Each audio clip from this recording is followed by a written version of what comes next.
Alle nostre spalle la scenografia dell'allestimento della 12ª notte di Shakespeare.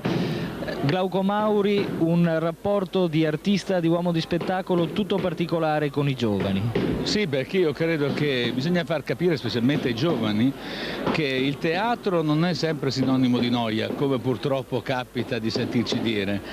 Far capire a tutti, ai giovani, sia di età e anche di cuore, che il teatro è una specie di palestra utilissima per irrobustire il cervello della gente e per arricchire i cuori della gente.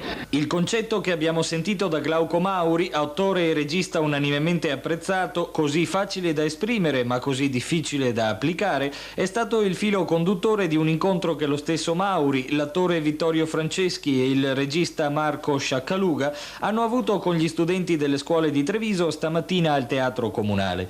Argomento ufficiale le opere dell'impareggiabile William Shakespeare, ma i protagonisti hanno subito voluto sdrammatizzare, rompendo così un muro di disinteresse che poco prima ci aveva fatto desistere sconsolati dal chiedere ad alcuni giovani in platea cosa si aspettassero dall'esperienza che stavano per fare.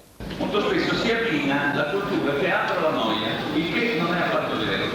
Ci si può annoiare anche per una partita di calcio, quando una partita di calcio è brutta, che ci si annoia anche a teatro se si assiste da un poco spettacolo. I tre artisti, splendide la loro dialettica e comunicatività, hanno così raccontato con aneddoti personali e curiosità di ogni tipo il mondo del teatro, il teatro stesso, stimolati da una lunga serie di domande che i ragazzini di una scuola media avevano loro fatto pervenire per iscritto.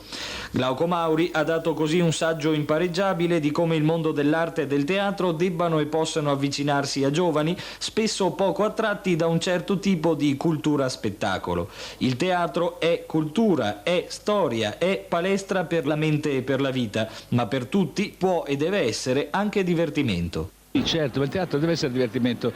Guardi, non a caso in questi ultimi anni, ad esempio, i giovani propri hanno scoperto certe manifestazioni di spettacolo che prima era out per loro, ad esempio la danza classica, ad esempio i concerti, ad esempio la lirica. Cioè bisogna far capire ai giovani che ci si diverte andando a ballare, fare lo sport, ascoltare i Beatles o cantanti moderni, ma che ci si può divertire anche ascoltando Beethoven, andando a vedere uno spettacolo di prosa.